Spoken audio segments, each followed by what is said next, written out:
Hello, gentle viewers. This is App Guardian, welcoming you back to Out of the Park Baseball 26 with the Colorado Rockies.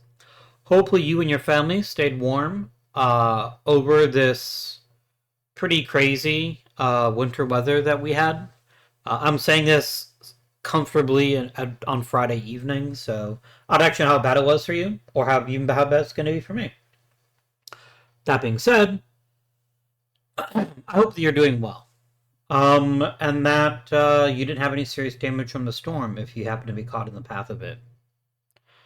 Welcome. In our previous episode in this series, we found ourselves not making the postseason again. Oh, no, we did make postseason. We just got bounced out in the first round, which was a bit of a bummer. But say lovey. There's a lot to like about this team still. There's also a lot to not like at all. So we're going to have to make some decisions here in order to get us back to where we need to be, get another postseason appearance, and maybe end this World Series drought. First things first, we need some coaches.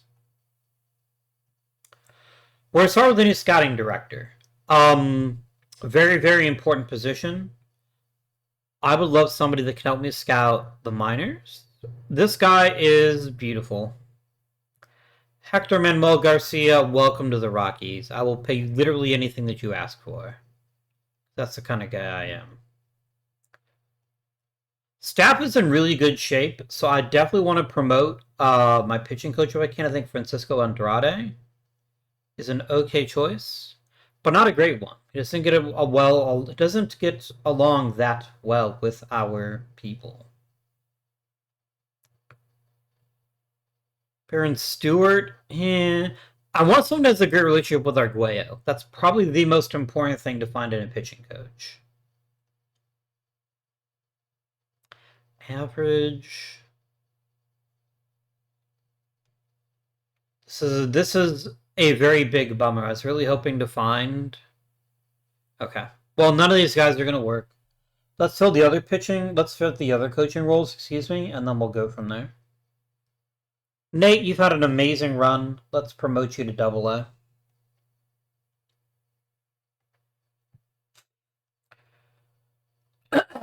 Carl Crawford, sight unseen, I'm going to promote you because I know you probably did great stuff, and I liked you as a player. Hitting coach, let's get Clark Egan promoted. Who doesn't? Oh, that's right. Clark Egan won't consider it a promotion. Jason Frome definitely is worthy. Do we get really spicy here? Is there a solution where we just go super deep in and no? Arguello's just a difficult guy to deal with, maybe. But we're still gonna try, right? We're still gonna give that a shot. Let me get some coaches now. Coach Rattings, give me mechanics, please.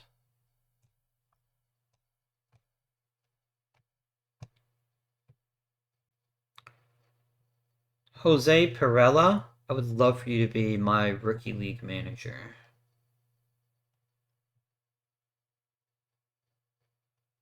Let's also try for Chris Miller. Let's look at a hitting coach. I mean, Ben Johnson would obviously be fantastic, but that doesn't seem very likely to me. We can ask. And then also, let's try to get Peter Wally. So this is all sorted, right? This is all dealt with. Now let's get ourselves our major league pitching coach. I really want to stay inside the organization, but I just don't have the horses, I guess. So obviously, Eddie Santana is pretty great, right? He's a pretty great coach, but he doesn't have the great relationship with Arguello. I think he's just a pain in the ass. I think he's just not the kind of guy that people want to work with. What about Roque Colon? See, Arguello's always in the average, which I find concerning.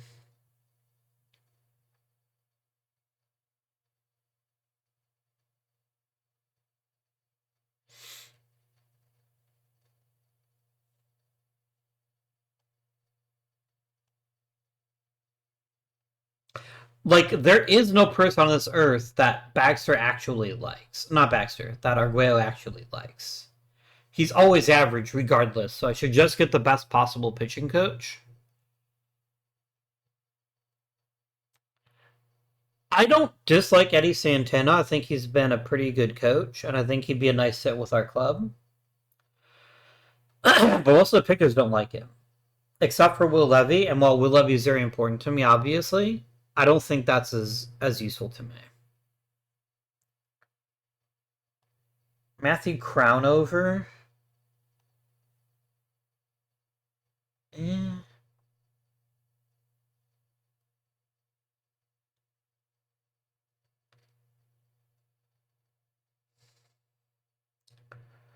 So Kevin Wool seems like a good choice to me. He's got good at development, but he's also good at aging, and I think we'll need both things. He's an excellent coach. He gets along pretty damn well with some of my pitchers, and I think this is as good as we're going to get. So we're going to go ahead and add Wool if he's willing to come. All right. I'm not going to make any player development or player acquisitions until we get our new scouting director set up. Excuse me. I'm very gassy for some reason. All right, Willie Cantu.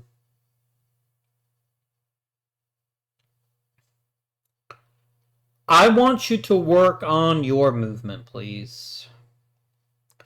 Movement, I feel, is very important for you. That's what's going to make you a great pitcher. Jason Nish has a very, very good chance of making the roster this year, despite that he's never pitched above AA. Let's get you working on your movement as well. Jason Kanish. Look at the Major League roster. Hakwinde, let's get you to work on your control, I think. I think that's going to be pretty useful for us to get that up a notch since you were so bad at it last season.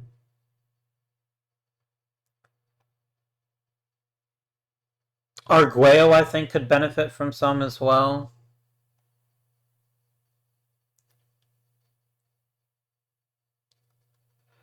Javier Calderon, I think we need to really tap into that gap power. I think that's going to be very useful for us. For sure. Brian Casey, some control would be nice. And I want to pick my two most useful hitting prospects and get them some work. Jaramillo needs everything. I think what makes him into a truly special player is his power, so I think we're going to have him practice on that. Generate some bat speed. Travis Schreiber, I think for you, you're an okay second baseman, actually. I don't think second base is the issue for you. I do want you to hit better if we can manage it. Let's have you work on your quality of contact. That seems reasonable to me. Let's make it happen. All right, so that's all done. I'm gonna sim forward a little bit in time because I want to get our coaching sorted out.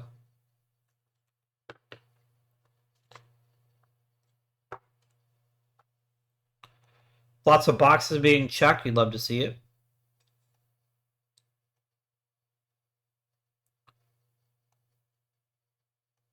Signed. Great. We already got Hector Manuel Garcia, which is fantastic news. That means I can start trusting my stats, and I can make some decisions here. Really good. I didn't even see what kind of scout... Oh, he's a neutral scouting director, isn't he? Is that right?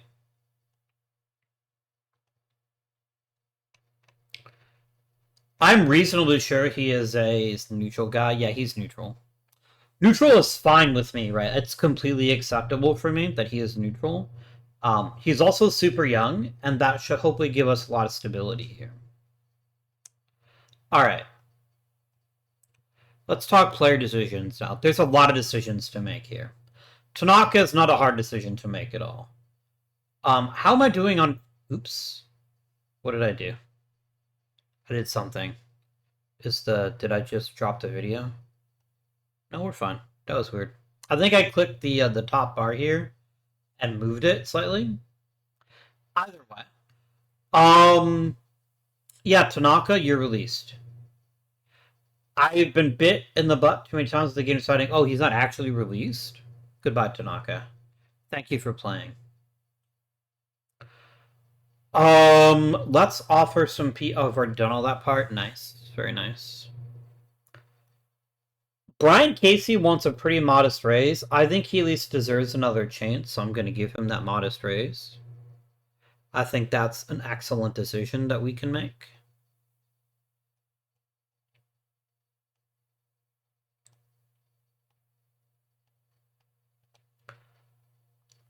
Dave Crawford has been a really good reliever for us.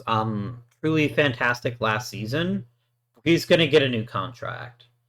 I could see giving him a 3-year deal, actually, about a couple years of free agency, if that's something he's interested in. Perfect. I will happily make this deal and feel great about it. Like, Dave Crawford's downside is just he goes back to being a really good reliever. But he's actually been a pretty solid closer. And I like his pitch combination, so I think we're okay there. Tom Ramey wants to get paid a lot of money.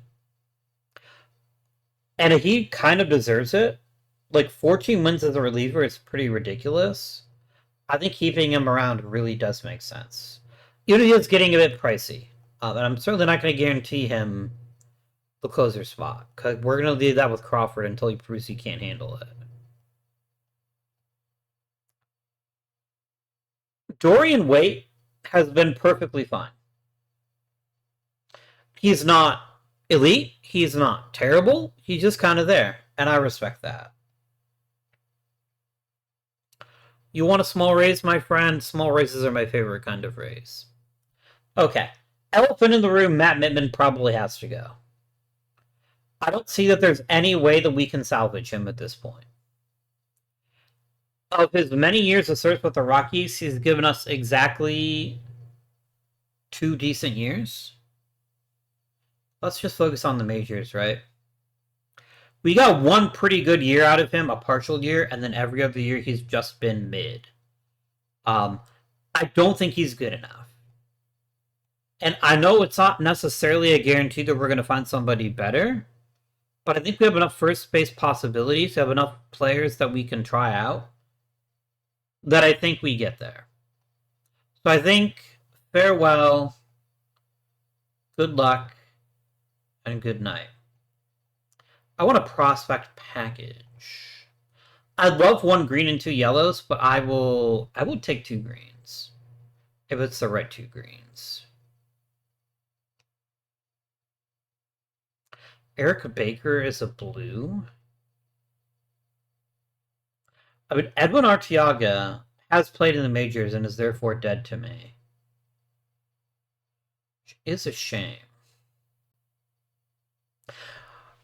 I think that he's getting obsessed with his actual potential, which is still reasonable, but not his actual performance. I think his performance is not good enough. Let's look at this package. Brittany Faulkner is fine. I think there is some upside to him, but I don't think he's the kind of guy that I'm interested in. I want to try to get some more offense in this system. I would love to get Arteaga if he wasn't, a filthy major leaguer. Eric Baker.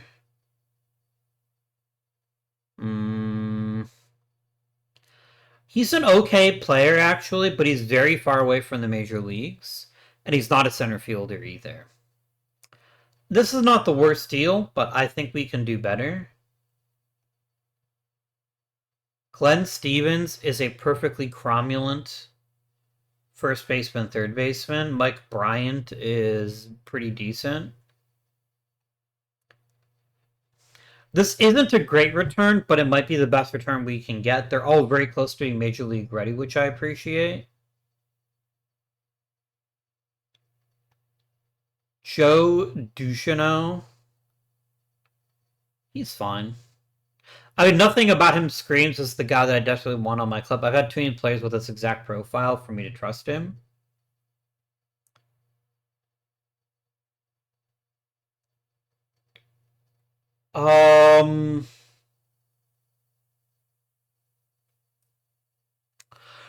Paul Trice here is pretty decent. I like what he's got bringing to the table, and he has hit double-digit home runs before, so it's not like it's impossible he could do it again. Jim Fields is pretty alright. Pete Cooper is decent. This is definitely the kind of trade that I think I'm leaning towards right now. Excuse me. I like Neil Nusser's leadership.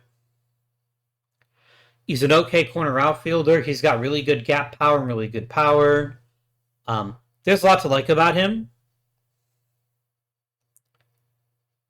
Jesus Cepeda less so. I think this is my move, actually. So the difference, it really comes down to two deals here. It's either this deal or it's... Where's the other deal that I really like? Or it's this deal. Wait, is it this deal? No, it's not this deal. Where's the other one?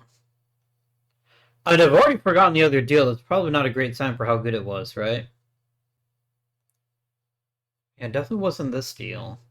There's one where I got 3 yellows that I was kind of hyped about, but now I don't remember. Oh, was it this one here? It was this one. It was Freeman, Marsh, and Leanna. I think getting a potentially top-tier outfielder in Paul Trice, who's not far away from being a big-time contributor, who can also handle center field, by the way, is worth it to me. It's worth it to me more than... Basically, Eric Marsh is the big selling point here, and his control's not great. I think we take this deal. I'm going to try to get sneaky here. I'm going to try to see if I can't snap off another good prospect like Mario Macias here. Mario Macias is not going to happen, noted. Jalen Ramsey, he's a good pitcher, but I could see another player. Bobby Schock.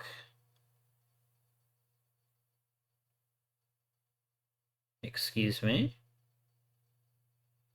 Jorquez, Justin Magruder. Like, these are all fine players, but they're not necessarily needle movers. But Jorquez is somewhat interesting. I think I just take this deal as it is, and I know that my Sandocker gets grumpy about it, but he'll get over it. Well, the fans actually kind of liked Matt Mittman. I guess that's something I didn't consider, but it was the right move. I'm not even saying it's an ideal move. I'm not even saying that it's the kind of move that's necessarily going to pay off. But the fact is, the guy had 2,000 plate appearances and was barely above league average. And we need more than league average. We need more than we were getting from him. So I think that was the correct decision there. Jeff Carr's in line for a pretty big raise. I'm willing to give it to him, but I'm not willing to commit too far beyond that. He wants a long-term deal. I just don't know that I'm willing to commit to him. I don't know that there's enough in this package here for me to get that excited about. I think he's fine. I think he's an okay player. I think he's got some upside, but I don't think he is somebody that I'm going to commit to long-term yet. So we're going to do the 1-year deal, and then we'll talk after the season if you have like a breakout year or something. All right, Travis Cooper. I've been delaying this decision for so long. I think we just need to bite the bullet and sign him long-term. He's a fan favorite. He's been an incredible center fielder. He's really good at stealing bases. And oh, by the way, he's been a positive offensive contributor. I know that there has been so much concern about getting a better outfielder. I think Cooper's as good as it gets for right now. With McMartin, with possibly Miller, with other people, there's going to be some opportunities here. Oh, Trice, you can be added to the 40-man, in the Major League roster, I guess. But yeah, we can't lose Cooper. He's too important. So we're going to go ahead and keep Cooper. We're going to keep hanging with Mr. Cooper, in other words. What does a multi-year deal look like for you? This is highly reasonable. Highly, highly reasonable. I'm going to try to sneak in there with a couple of team options so I can get out of this if we do get a great center fielder. But this is the kind of deal that I will happily take every day of the week. We bought some years of free agency at a fairly reasonable price. We get a proven contributor, and still have lots of money left to continue making upgrades. I would love a big-time first baseman. I'd love for Yasukawa to not suck this year. I think I would love that even more. But we really need a premium first baseman. / a premium DH. Who's up for the Rule 5 draft? Nish 100% gets added on. No question for me. Wellborn, probably. That makes sense to add him on.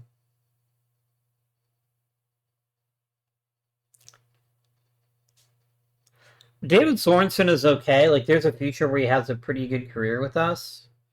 I want to leave some room on the 40 main, but I think this is probably not a bad choice.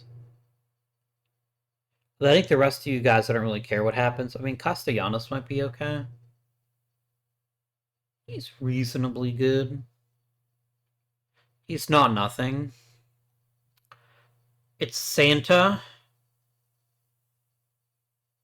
I'm not opposed to adding Santa to our team, but let's...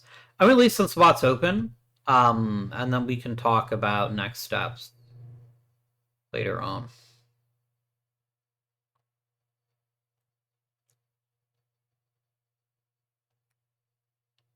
Perella, I will offer you more money. I'll offer you 200 grand.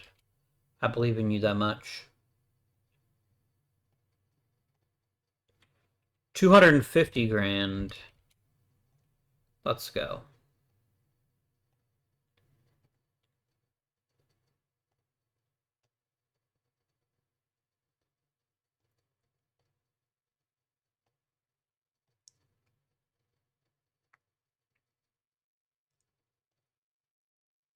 Chris Miller got more money. Hey, Oscar Castellanos has agreed to that. You want 250 grand? That's my final offer, though. I'm not gonna get caught up in a bidding war for a rookie league manager, but I think he'd be a pretty good one. Charles Cooper, fans are pretty happy about that. They like Jeff Carr coming back. We even got a new pitching coach, which is amazing. Fans should be pretty jazzed by me right now. Like, I basically kept all their favorites. I think we could increase ticket prices slightly, don't you? Probably not. That's probably a dumb idea.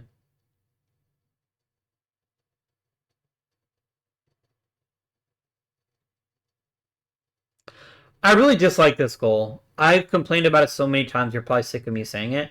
I really dislike that this is a thing in this game when there's not many levers you can push or pull to get people to show up at the park. So just don't be a bitch is the answer game. We got Perella. We got a gold glove for Cooper and Yasukawa. At least Yasukawa's glove still works. That's good to know.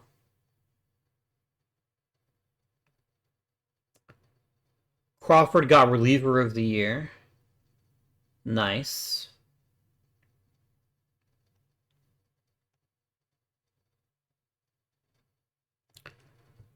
You would give me an old first baseman. I must decline, but thank you for the offer.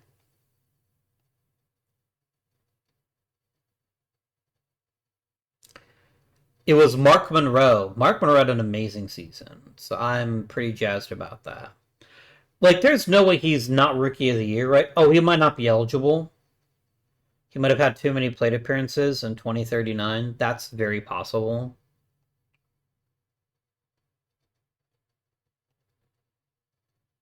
Oh, but Jeff Polson won it unanimously, which is pretty cool. Yeah. No Manager of the Year for me. Sad. Unsurprising, but sad.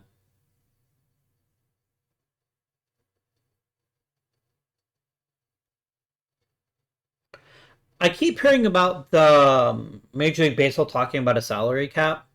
I've been thinking about this for a couple of weeks now, and there's really three positions here, right? Okay. I'm gonna recount what I think this looks like. If you're a player, salary cap is a bad thing. Now, there's an argument made about the baseball's middle class. Those guys that make the $2 to $3 million, maybe they'd be better off with a salary cap because they would make more money. That's not going to happen. The big time guys are going to get paid no matter what. If you want more money going to the middle class, you need a salary floor. I think, first of all, let me backtrack here. Salary floor is non negotiable. If you're going to get a cap, you have to have a salary floor. Otherwise, you get guys like Bob Nutting, James Doling of the Guardians, the guy who owns the Rays. They're just going to pocket the money, right? They're just going to keep it in their pockets. Not the Rays. The Rays are actually a good organization for the most part. So are the Guardians, but that doesn't mean their owners also aren't cheapskates. If you don't have a floor, they will not spend. And then all it does is rein in spending for everybody, which is a win for them. So I think, assuming there's a floor, if the floor is high enough, it sort of benefits the middle class, maybe. But I think, by and large, if I was a Major League Baseball player, I would say hard no, no cap ever, unless I'm getting something really, really good out of it. Something really incredible. And I just don't think that's going to happen. I don't see that being an option for us. If you're an owner, you might want the salary cap. For teams like the Mets, the Yankees, the Dodgers, the really big market clubs, they have every incentive not to have a salary cap because having a cap takes away one of their biggest advantages, which is the fact they can sign whoever they want, unless they're competing against each other. I know that Hal Steinbrenner of the Yankees has made noises about supporting a salary cap. I frankly don't believe it because it would kill one of his competitive advantages vis-a-vis the rest of the American League. Like, yes, teams like Boston, teams like Toronto are going to have lots of money too. But I think if I'm Hal Steinbrenner, I might say that I am a forced salary cap because you want something out of it, but I don't think he actually wants it. I think this is he's just saying something to get some sort of favor later on. That's my take on it. I know he definitely has been seen to have a more of a cheapskate than his dad was, but they still have like a top five payroll anyway. Like the Yankees are not failing to succeed because they're spending too little money. They're spending their money inefficiently, incorrectly. And that's the difference, right? That's why the Dodgers spend all this money and are so successful. And a team like the Angels, who in the recent past had a very high payroll, they spent it poorly, and so they paid for it. So I don't think the owners don't want to cap. I think all the owners do to a certain extent. I think the floor is going to be their sticking point. And I think guys like Bob Nutting are going to push up against the floor. He's going to cry that he's poor, he can't afford to pay his players. Bullshit, fuckhead. Okay? Bullshit. If you can afford to buy a Major League team, you can afford to pay Major League payroll. Or they want to let you buy the Major League team in the first place. So, the owner of the Twins, same boat. You choose not to afford players. It's not that you can't. Now, fans are going to say, quite rightly, that there's differences in revenue. The Dodgers are always going to make more money than the Brewers or the Pirates or the Guardians. Completely agree. That's not for dispute. What is up for dispute is whether it's just spending money or it's spending money intelligently. And I think the Dodgers do both. And that's why they've been so successful in recent years.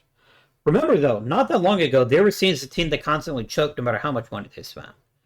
A lot of people say the 2020 title never happened. I mean, it did. They were awarded a trophy. It's real. But they've also won the last two World Series in a row. So maybe they know what they're doing. So that's why I think most owners are in favor of a cap. I think not all owners are in favor of a floor. And I think without the floor, you never get the cap. And so I think it's going to be interesting to see if they can close ranks when it comes to this next labor dispute.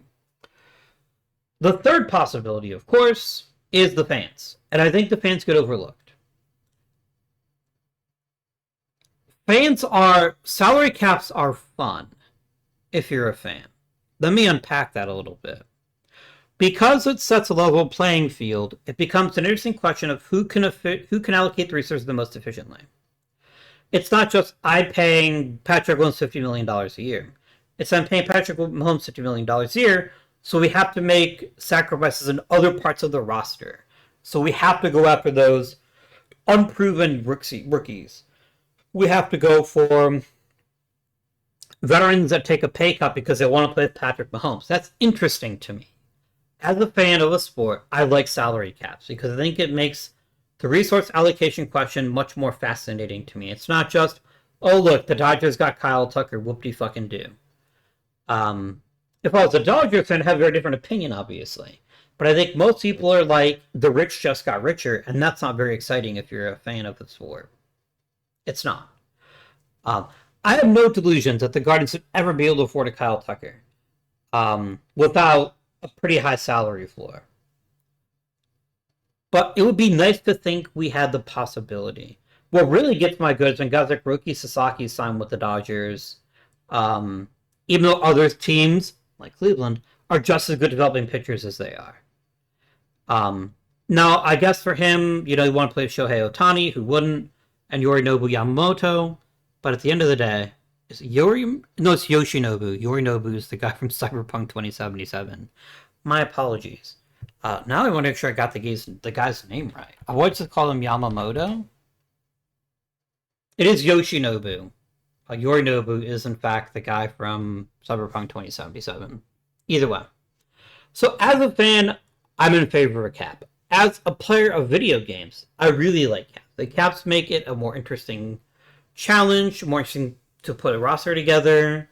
It means teams can't hold on to their players forever, which I think is also interesting for the sport. Now, what I think is actually going to happen, I don't know. It's really tough. I think Rob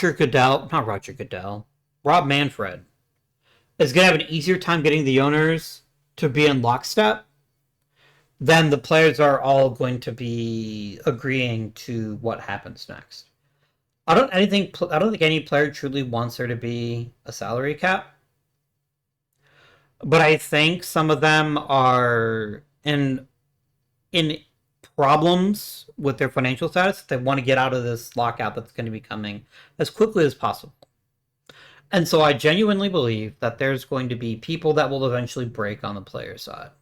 They're going to say, I can't do it. I can't wait. They might even cross the picket line if there's a strike. They're going to say, I would rather have a cap than nothing. And so I think to that end, we need a very high floor. So we've got an arbitrary number here, right? It's got to be a cap of $300 million, and it's got to be a hard cap. I think that's the key.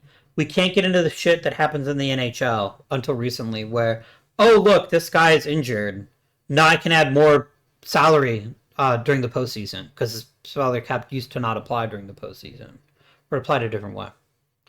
I don't want a soft cap where, teams like the Dodgers can still keep way outspending everybody because, we pay our fair share. We already have a soft cap. It's called a luxury tax.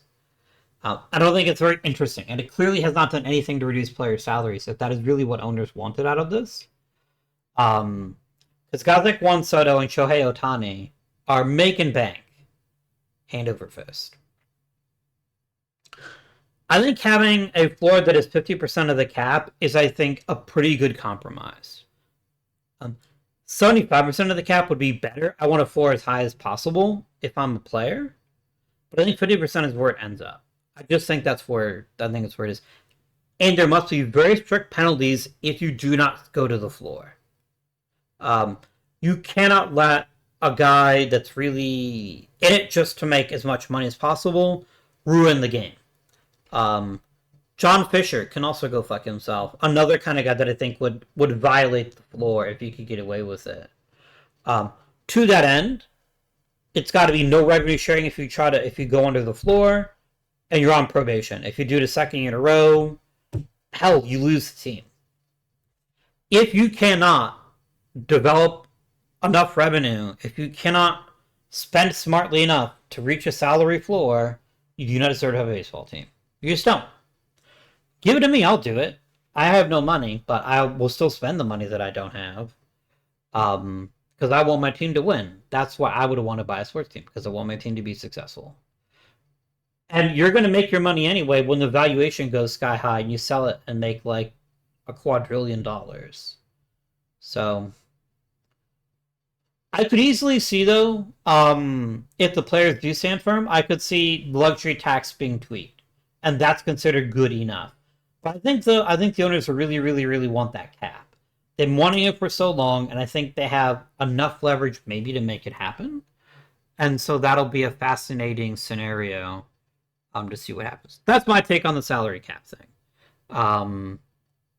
You give me the Duncan Barber? No, thank you.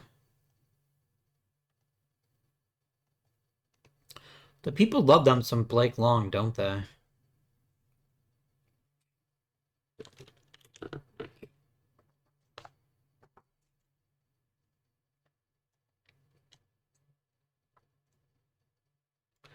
This is dumb. This is three pretty useful players in exchange for one that sucks. Sucks is a strong word. He's not very good. I will decline your offer. Who was my DH this year? Was it Polson? Or did Polson end up playing third base?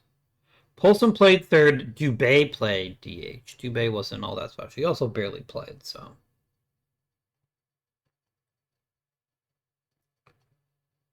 Regency filings. Let's go.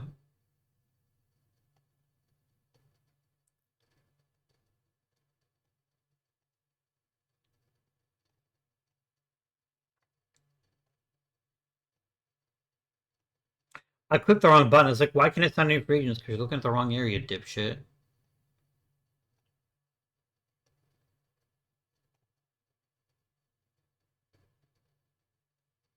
Is this really as good as this draft class gets?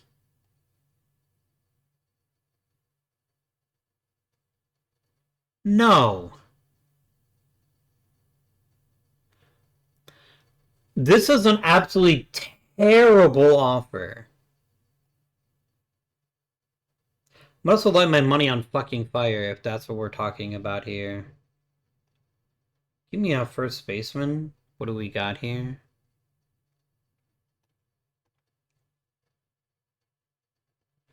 Ruben Cardano won't cost me anything, so I don't mind giving him an offer, even if I'm not terribly excited about it.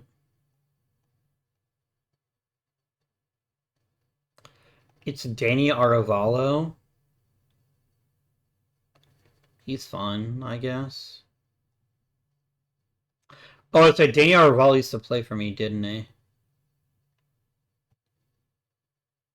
Yeah, because I cut him in March.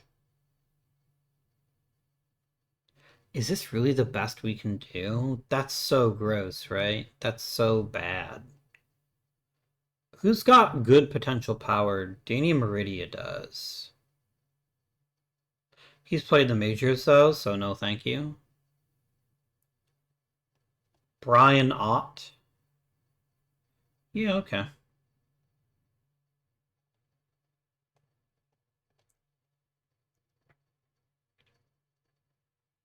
The picture of Dorian Brown.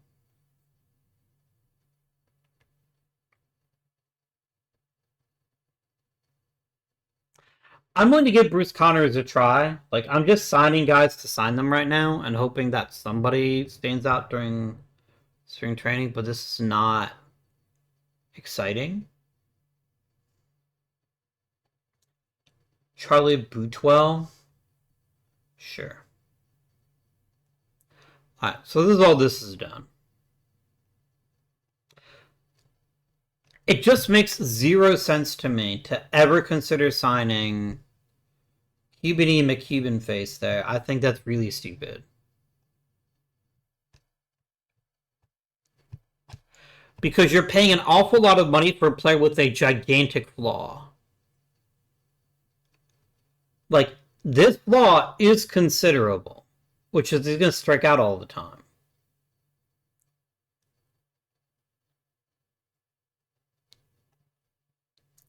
And his contract demands are frankly ridiculous for a guy that's already 30 years old. I have no time for this. Not even a little bit of time.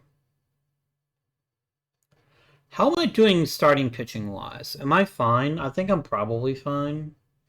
With Levy, Arguello, Sarmiento, Santa Cruz, and that's it right now. But I've got guys like Bennett and Cantu who are ready for a bigger role.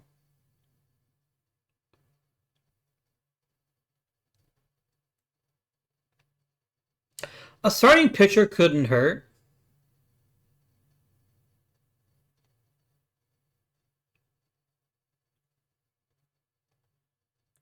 But Youngmin Kim isn't really that guy. He's just kind of there.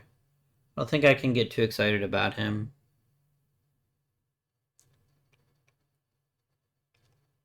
Juan Nam? No, thank you.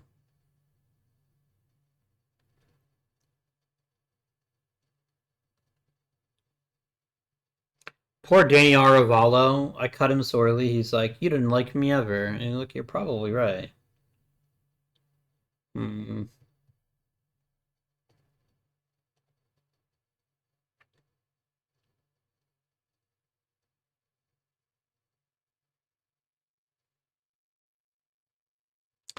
I just feel like the guys that are available are people that I can readily get later on in the off season. So I think I just skip the rest of this and we just accept the fact that our free agent is pretty bad. Like, I know that I just sat here and talked about being a cheapskate. It's not about being a cheapskate. It's about getting a player that is almost certainly going to blow up in our face. Like, here's the best case scenario that I don't think you would ever do.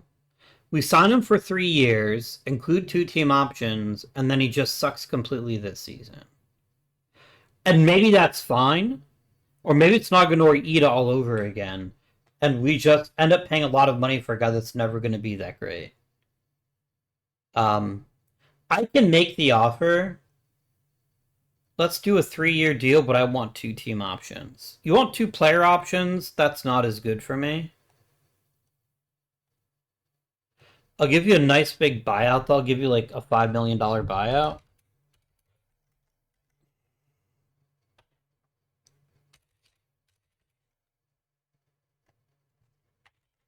I'm going to give you another $2 million if you make 450 plate appearances.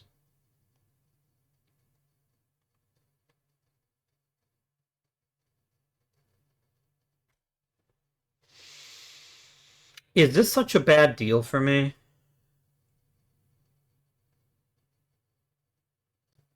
Am I talking myself into something just because I've got money to spend? I might be. Can I please get 1-team option? Just one?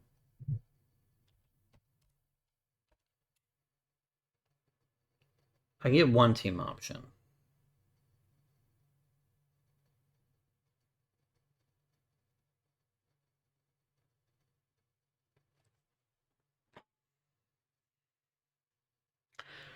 This is an awfully expensive lottery ticket. I need power. He gives me power. He gives me a lot of power. There's definitely a version of this where this works out beautifully and I get a guy that has 60 home runs or something. Especially in Colorado. There's also a version where this guy sucks and I end up stuck with him for like 3 seasons. Maybe that's not so bad.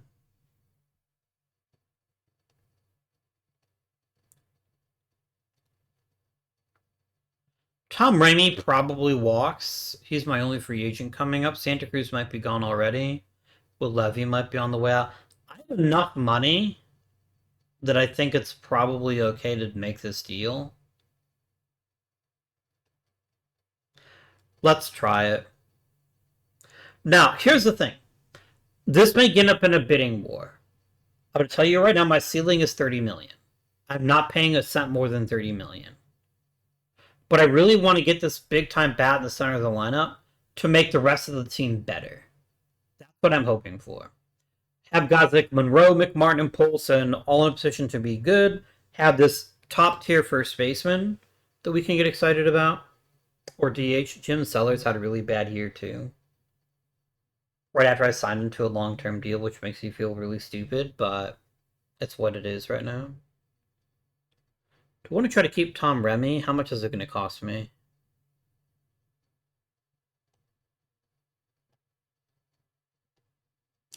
A tier extension for Tom Remy makes a lot of sense to me. I like stabilizing this bullpen, which has been pretty excellent, and giving myself more opportunities to make it even better is just going to make us better. So I feel pretty good about that decision there. We also have Haquinde, who can also start. So maybe that's a thing we can go with. We can give Willie Cantu a shot.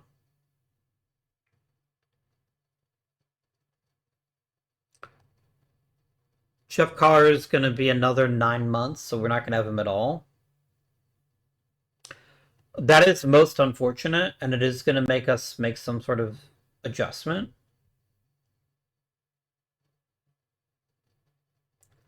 Tom Remy instantly took the 2-year deal. That's pretty exciting. I don't want Duncan Hogan. I don't want poop. I cannot accept major leaguers. You know this. It is known to you. Oh, I should be doing some minor league stuff too, shouldn't I? We can vote for Mason Wynn. That's fine. And Bobby Witt Jr. And Rockies legend Ezequiel Tovar. Juan Soto.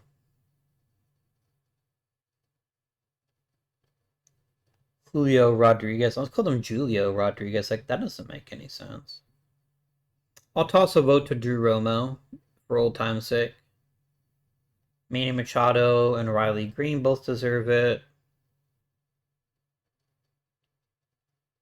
Corbin Carroll. And probably Ronald Acuna Jr., I think. Rafael Devers is pretty good.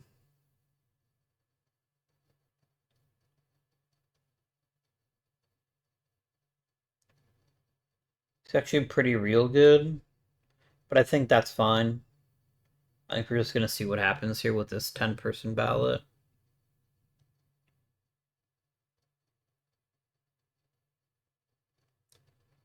To the Rule 5 draft now. I can't have him. He has played in the major leagues, dude. Oh right, minor league stuff. Let's make some decisions here while we're thinking about it. All right. Who were the very best players in the minors last year? Larry Ben Faisal, Chris Smith, Danny Teles, Will Meyer, Chris Peachnick. Okay. Then we're going to look at A-Ball, RJ Schilling, Pete Wellborn, Nick Massengill, William Jimenez, Nick Savage, Luke Pricker, David Sorensen, Bourgeois, Alex Sanchez, Greg Sullivan, Terry Brackett can stay in A-Ball for right now.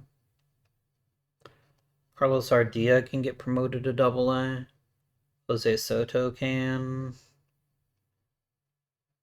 Ruben Navarro can be promoted.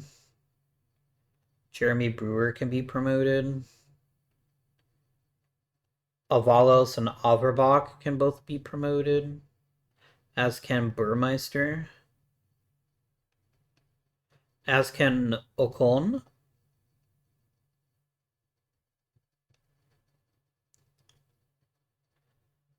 Who had a good year in the rookie leagues? Melvin Martinez did. He can be promoted.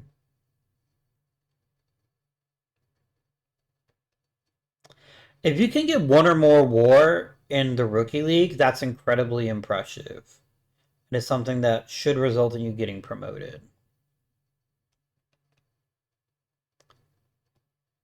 Any big stats here you get excited about? I just saw someone, yeah. Benetti can be promoted.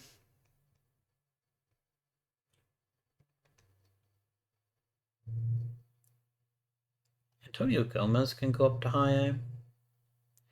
Sosa, nope, I just did it again. Sosa can go here. Alvarez can go there. Lopez and Lujan can go up there. Any good stats here? Jaramillo can be promoted. Avila can be promoted. Santi Esteban can be promoted. Barrios can super be promoted. What an incredible year he had. Same with Lucero. Good stuff, guys. Good stuff. And then as we get closer as we get closer to the start of the season, we'll make some decisions like to cut people or something.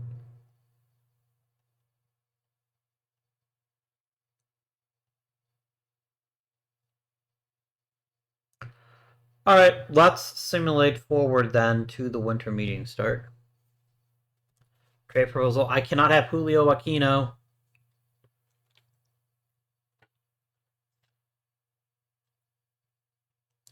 Let me be clear. In a world in which I could sign anybody I wanted, I would very strongly consider this bargain, but not in this world. I must regretfully decline because he's played in the major leagues.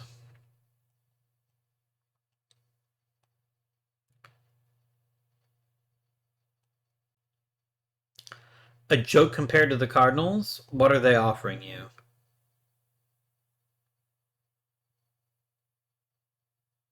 A flat $24 million a year is not unreasonable. I would love to have a team option in it, but it seems this is going to be a sticking point for you. So I think this is okay. I think it's a deal that I'm willing to make.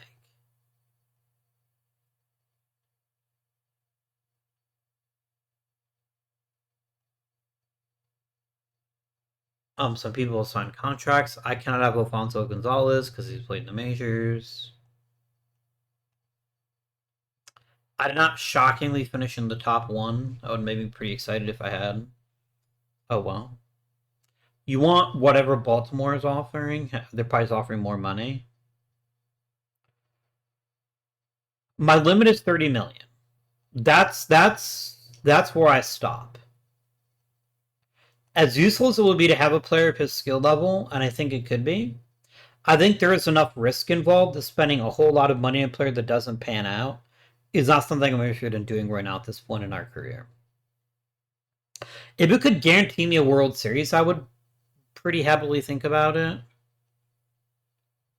How much are the Phillies offering you? They're offering you $34 million. I'm out. It's too much money for an unproven commodity. That's what it comes down to.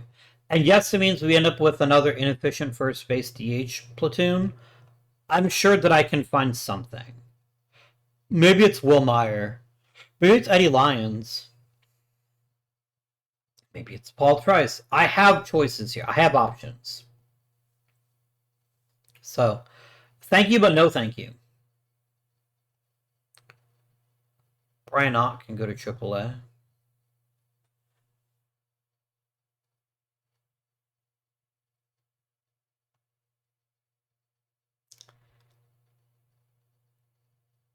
I cannot accept that. Montellano is kind of interesting. I want to go ahead and flag Manzanares, not Rockies. I'm gonna call this Never Rockies. I want to be able to track his career. It's just dumb.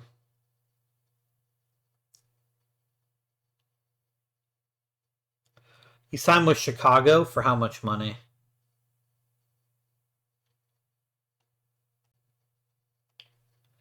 Which one did he get from the Cubs? He got a 5-year deal for $32 million a year. That's good for him, man. I'm so excited for you. But I was never going to meet that deal. It's too risky. It's signing someone to sign someone, and I just wasn't going to do that. I wasn't. I categorically refused. John Castro fucking sucks. How the hell did you end up... Oh, would you quit resetting to OSA, please? Game? If you could cease your silliness.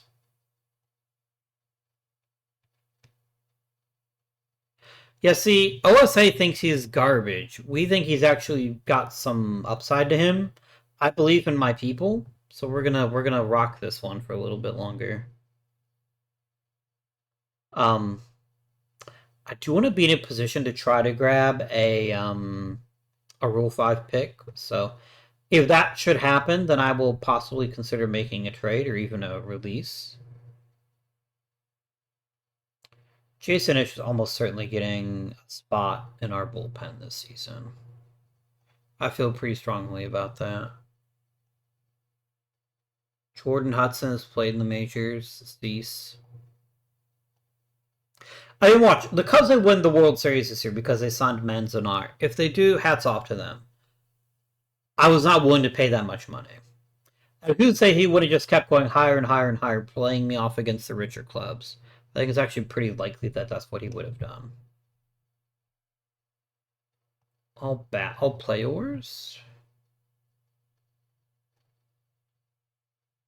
Rich Morton is okay. He's not exactly thrilling, but he's okay.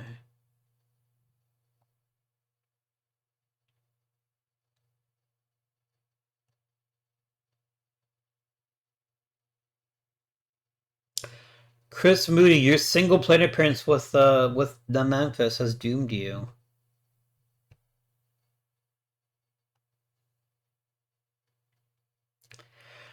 Rich Morton is fine. I think he's got a lot to like about his overall skill set, but he's never impressed in the minor leagues. And I feel like that's what I need. I need someone who's impressive in the minor leagues.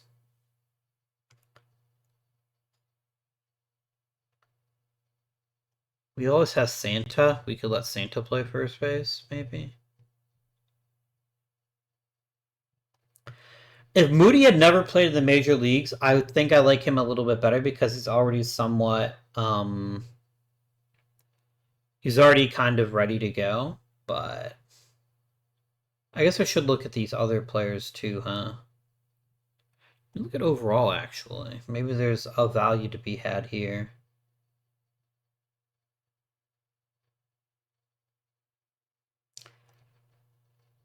Ivan Avila.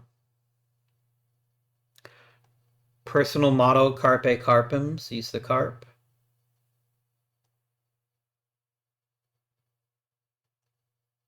Alonso Arzola is kind of interesting, but not very.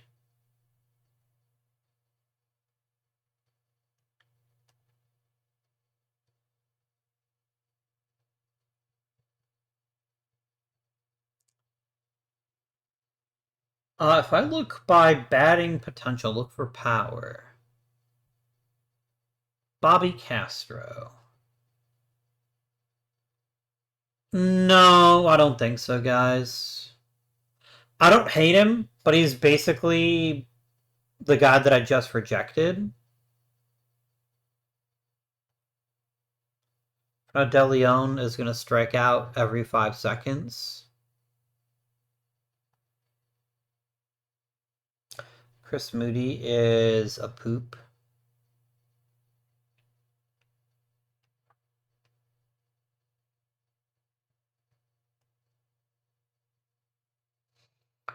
Jorge Aguilar is interesting enough to me because he is... What a weird pattern, right? I think a guy like Aguilar is okay. I think he's okay enough that I can tell someone to leave. Paniagua is an amazing center fielder, so I don't want to give him up. I can avoid it.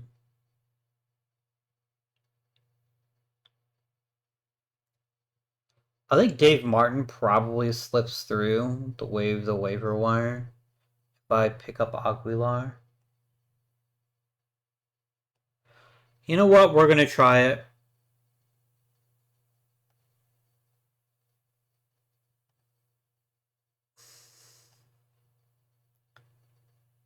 Give me Aguilar.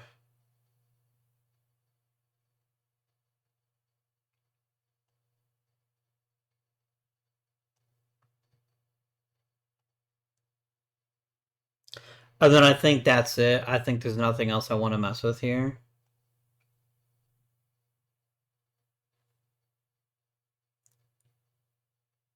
Mark Cardozo's not very good. Chris Fredericks is okay.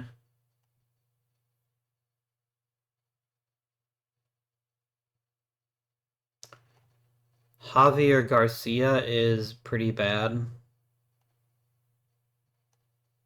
Like, there's a world in which Jonathan Anderson actually plays meaningful at bats for me. So I don't think that that's a guy I want to give away if I'm not getting something pretty useful in return.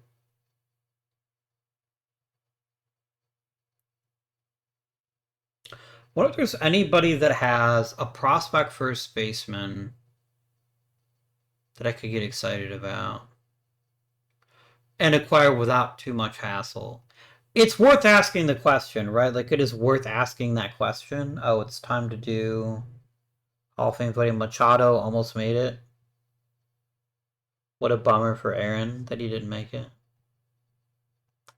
Did I just make a terrible pun? You're damn right I did. Not player search. No, that's not it. But access it through here. Find a player is what I wanted. Alright, 16 to 25. Potential at least 60. Plays first base. What do you got for me?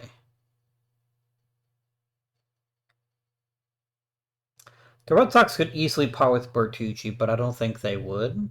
We can ask. What does this look like? Nothing? I've added Jaramillo and Cantu. Okay. Well, I guess that's fine.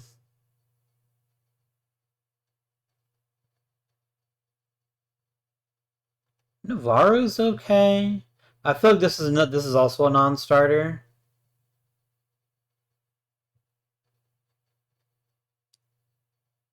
Could I get Olechniak? Probably not.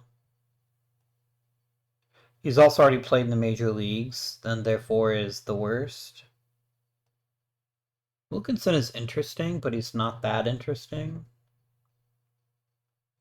Okay, come on, Miami. Really? You're the one hoarding all the fucking first basemen? And you've all played them just enough that I can't trade for them? That's masterful trolling. What if I just have 7 first basemen? What if I make the entire team out of first basemen? I do like Cody Lodos quite a bit, actually. I think he's a very nice, well-rounded player. He might even be somebody that we can get. No, just kidding. Okay, fine.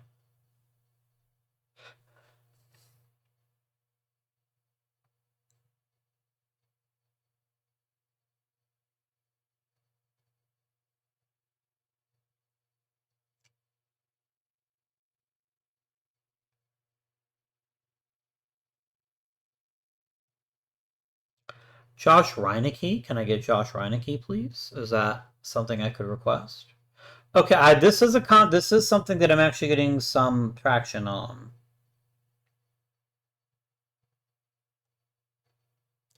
Armando Alvarez is really, really good, though.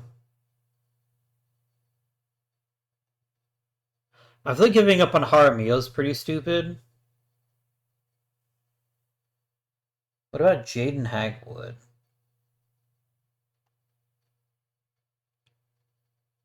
For Hagwood and Bennett, you would do it. I think Hagwood someone actually want to keep, though. What about Sean Zelaya? Okay. I think I just don't make this trade. I don't think Reineke is that good. He's not so good that I'm willing to sacrifice. To sacrifice, maybe. If he had a little bit more pop, I'd probably consider it. You guys are all very greedy. I respect it. I respect the hustle.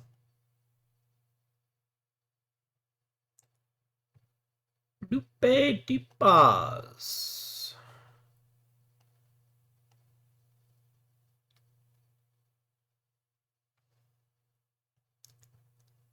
Adam Felguera? Absolutely not.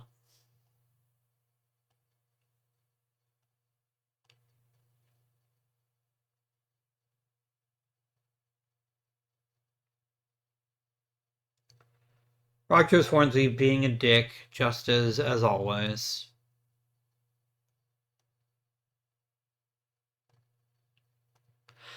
I will never be a small hall guy. I think that ship sailed so long ago that it's not worth doing anything about it now. Just treat players in their own context and then make the best choices that you can and accept that. Like, that's the world that we live in. The Colorado Rockies. I would like a big-time offensive piece in my system here.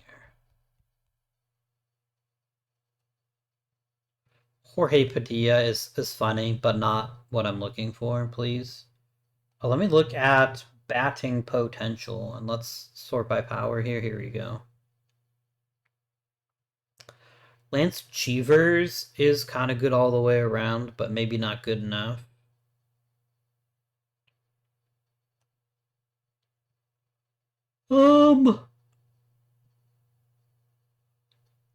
Not so much. Oh, it's Ricky Gallardo, isn't it? Ricky Gallardo is pretty much a flawless offensive prospect. Let's grab him. Immediately, let's not even pause. 550000. Let's fucking go.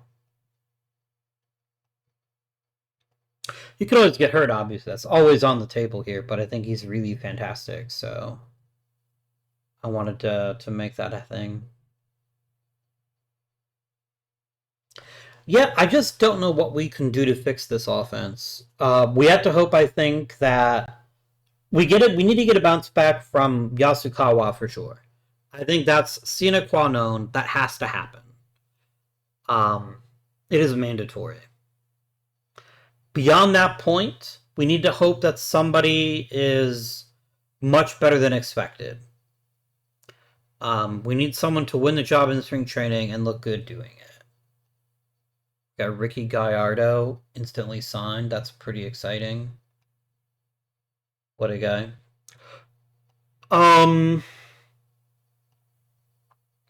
Anybody here turn 18? Many people have turned 18. Maybe too many people have turned 18. But regardless, if you're 18, you get promoted. It's as simple as that. Oops.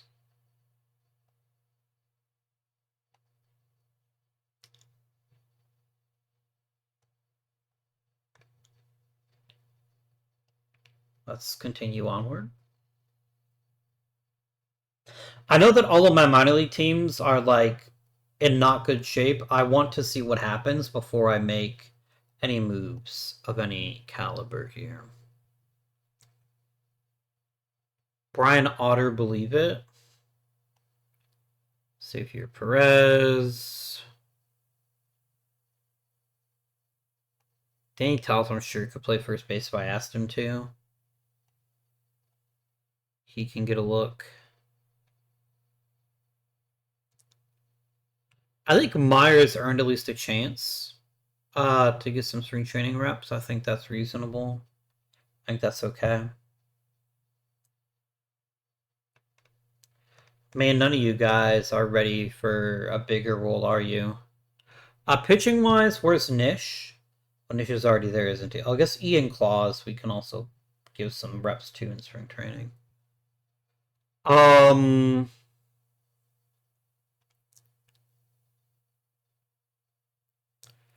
Ramsey here. Gabriel Avila, low key, could be a pretty nice fit on this club. He's kind of all over the place with his skills, but I don't think that means he can't be useful.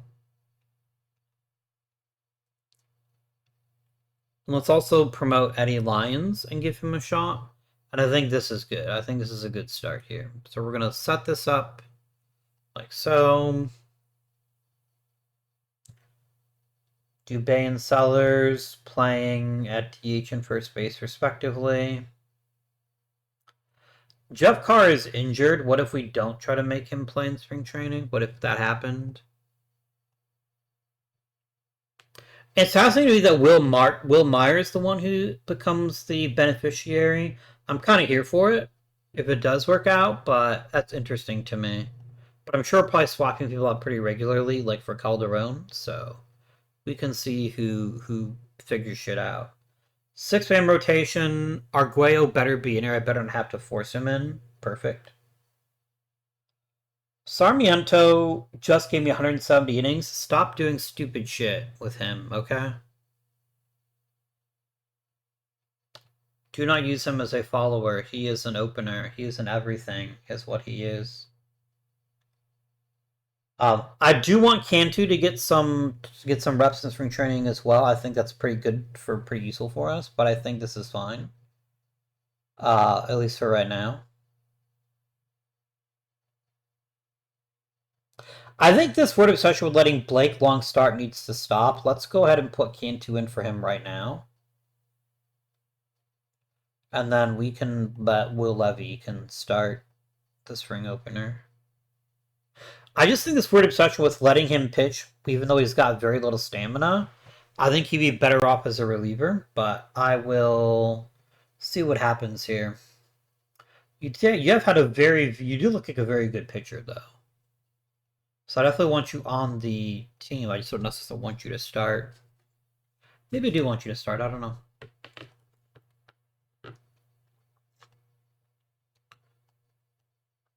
Very nice. My beverage today, so we went to Five Guys for dinner tonight, and I love the freestyle pop machine there, soda machine, and so I got what I always get, which is a mellow yellow orange, 0 sugar, and it's quite good. It's very tasty. I wish it didn't have caffeine in it. I've got to be very careful with how much caffeine I drink, but it's still a tasty beverage, so I'm all about it. Can you stop telling me so-and-so had a boo-boo is gonna miss a week? Like, do what you gotta do, man.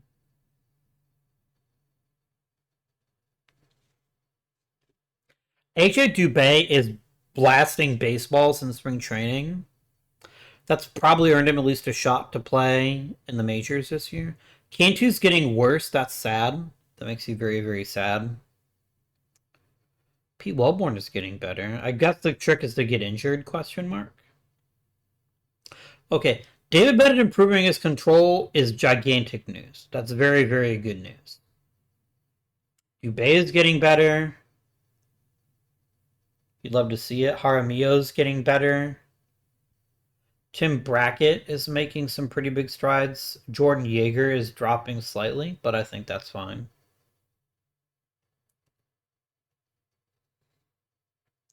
Oh no, don't discover 16-year-olds. That's how you get in trouble.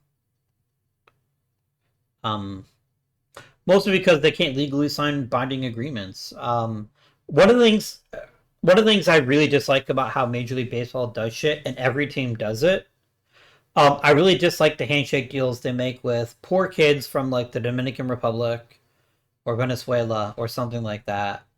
And they have to know that they're taking advantage of these poor kids and their families, because for them it's like, wow, $1 million sounds amazing. I'd love to get $1 million, and it turns out that they're worth like twice that or 3 times that.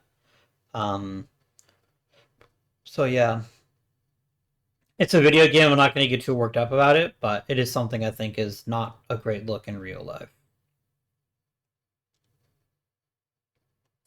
I'm so happy that Pete Wellborn is back and ready to go. That's guarantee world championship right there? Question mark. All right, we got 26 players. How many of them are pitchers? 21 of them are pitchers. Let's move some pitchers around. Okay.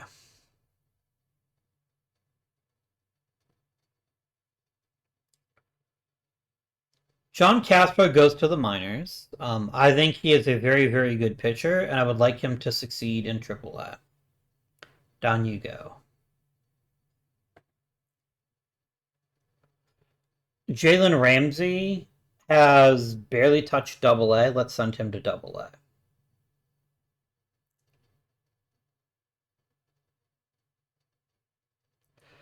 Pete Wellborn has never played above A ball. Let's get him in a AA as well.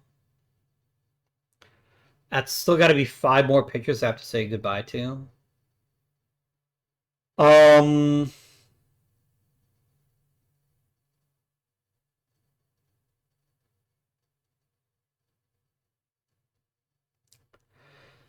Jason Ish is really, really good, but has never pitched in AAA. I think letting him start in AAA is fine.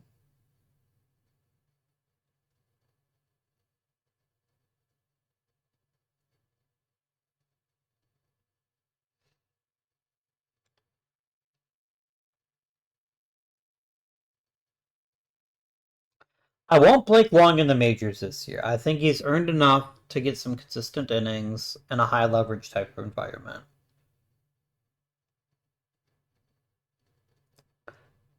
I think to start the season, Joaquin Day can start. No, game. Do not argue with me. I mean, fine, I can put him on the IL, but I want him in AAA. I don't want him in the majors, but sure. I saw too many pitchers. Holy shit, guys.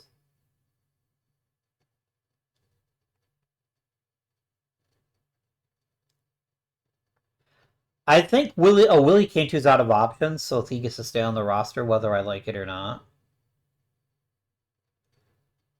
I think Crespo goes to the minor leagues.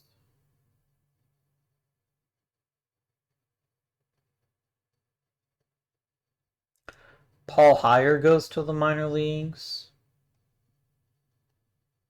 Now I'm down to 13 pitchers. The closer is going to be Dave Crawford. Like, that was always going to happen here.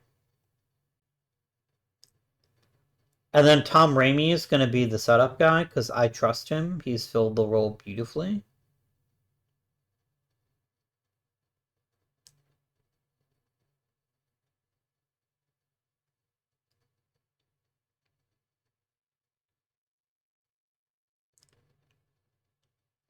I really want you to be, what I want you to be, I want you to be a rubber-armed middle reliever.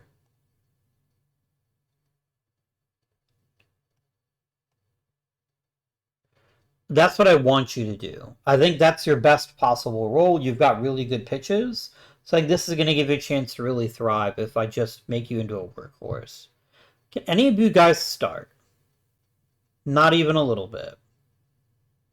So with that understanding, we have to say goodbye to one of these guys so I can call up a starting pitcher so I have somebody that can cover us if there's an injury.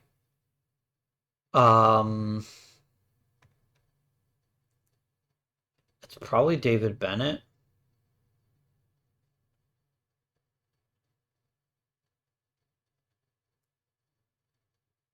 Pat Ginder was not as good as Ryan Birch, so we're gonna do this, and then we're gonna do this, and then you're gonna be emergency starter, long reliever, and then that solves that issue.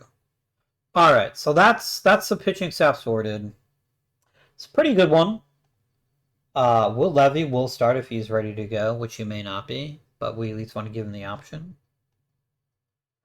All right. There's a lot riding on Willie Cantu, by the way, because he is so raw. There's a lot of upside here. There's a lot to like about him, but I am concerned that he's not going to be very successful. But anyways, we have to get rid of a lot of position players. Okay. Is it Gabriel Avila's time in the major leagues? Andrew Major just isn't very good. He's really good defensively. He is very good at that, but David Hunt is fine. And I think we're just better off with having Avila. So we're going to send Major to the minors. Oh, that's fine. Okay. I have entirely too many first basemen here. Ott, Perez, Hedgecock, I'll go to the minors.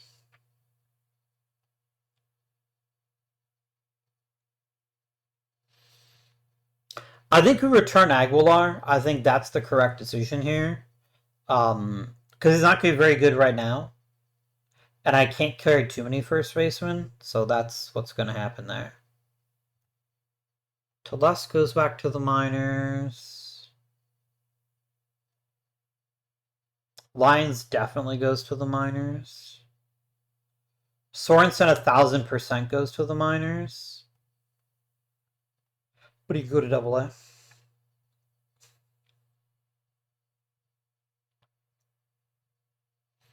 Paniagua to the minors. Santa Claus to the minors.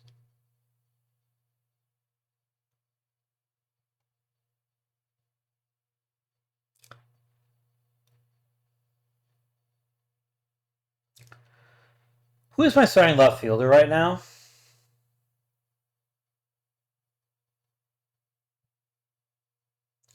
So McMartin plays right. Cooper plays center. But who's in left? Am I really prepared to give Will Meyer the keys? I don't think I am. Maybe I am? Oh, Arguelles definitely goes back to the minors. Sellers can't play the outfield, can't he? Can't play the outfield.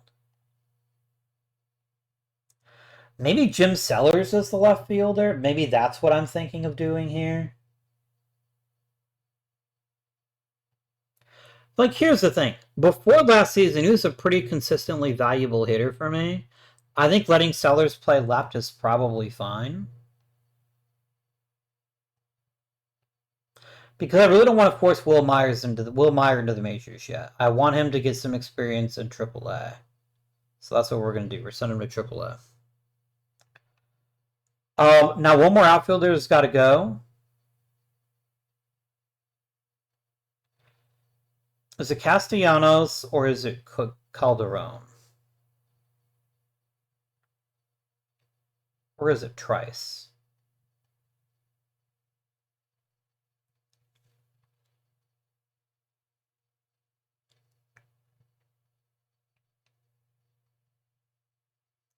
Or is it Jake Miller?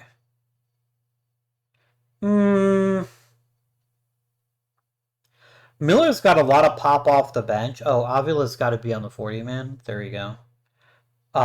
He's got a lot of pop off the bench, which is something I don't currently have right now.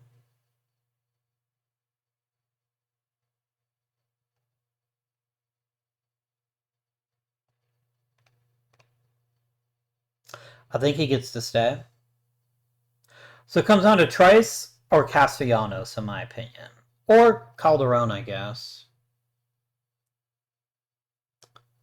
Calderon is really, really good at everything but hitting baseballs consistently.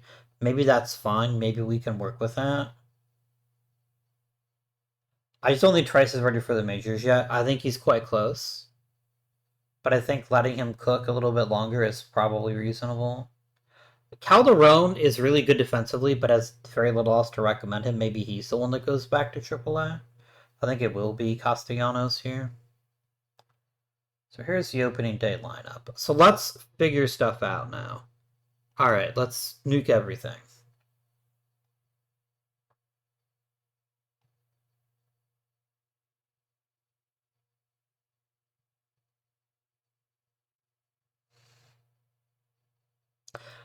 I still like Yasukawa as my shortstop and my leadoff hitter.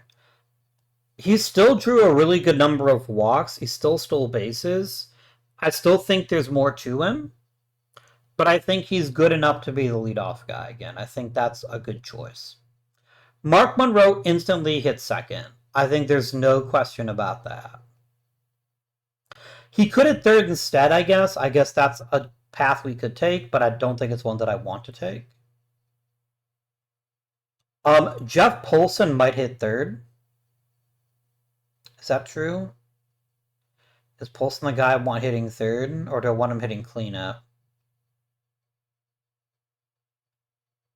He probably hits cleanup. No, I think, yeah, I had it right, actually. I think Dubé is going to hit second. This is a lot of pressure on him, but I think he's the kind of player that could make it work. So we're going to see if this works out. Then Polson hits cleanup, because somebody has to. Then McMartin hits fifth, I think, is correct.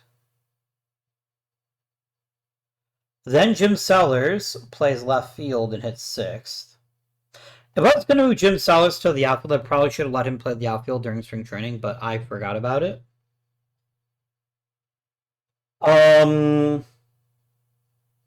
Center field is definitely Charles Cooper, who definitely hits seventh.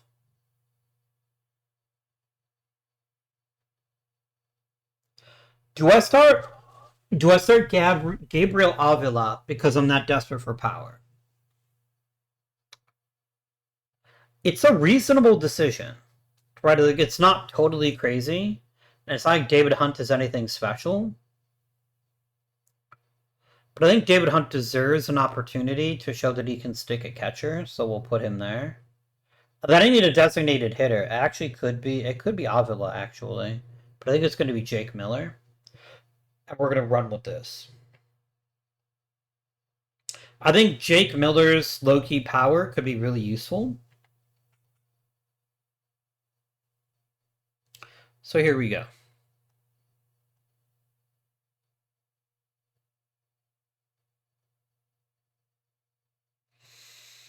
Is this too much for Avila? I don't think so. I think once every 4 games is probably okay. This lineup does not put the fear of anybody into anything, but I think it's still reasonable. I think it's an okay decision here. I like Cooper getting or like Calderon getting regular playing time in the center. I like Trice getting the occasional start in center as well.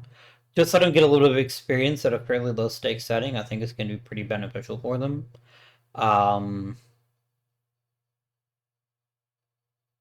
Yeah.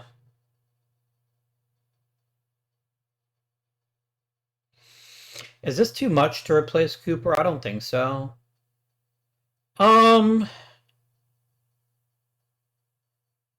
You know what? I want Cooper starting every game, I think. I think that's the correct choice. Purely for defensive purposes, if you have a gold-glove center fielder, I've always thought you should use him.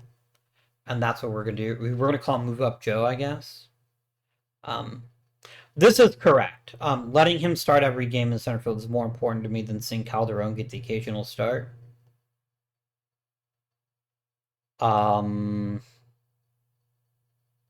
Sellers subbing at first base every once in a while is fine. Anderson playing third is fine. Anderson should probably low-key get a chance to start at one of these games, but he hasn't proven he can do it yet. I don't feel great about the DH, to be honest with you. I feel like there's still got to be someone that could do it better. But I want to let guys like Lyons and Meyer cook in the minors. So I do need to fix the minors, by the way, because I have too many guys here. All right. Let's start cutting people. Who do I get rid of in AAA? Chris Smith obviously departs, right? He's got nothing left to offer me. Chris Herbert can equally find a new job.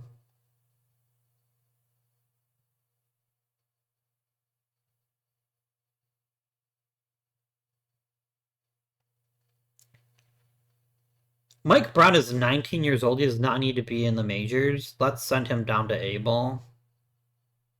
Let's let him get worked up there. Andrew Major is serving an important role as a catcher, so I'm going to keep him even though he's not that great. Charlie Boutwell can depart. He can find a new team.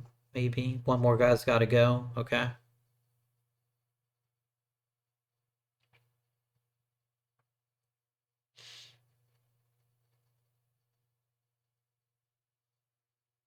Remember when I thought Kamani Lyons might actually be a pretty good starting pitcher? Those days are long since past. He's a nice guy, but he's not a very good pitcher. I think Ruben Cardona goes because I don't need 6 outfielders and he's already 31, so there's not much to look at. Alright. Yeah, these are guys that performed well, but they performed well because they've just played the same leagues over and over again.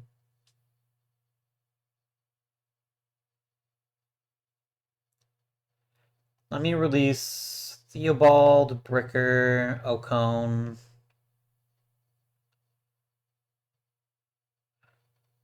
The Bourgeois.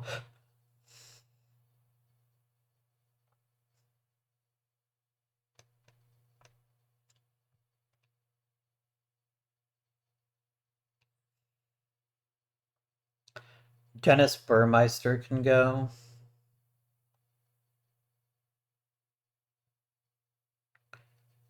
I think Nick Massengill can also depart. The thing is, I know these guys had good years in the minors and deserved a promotion, but I don't have roster room for them, and they weren't that great. Let's take some of these guys and just shook them over here.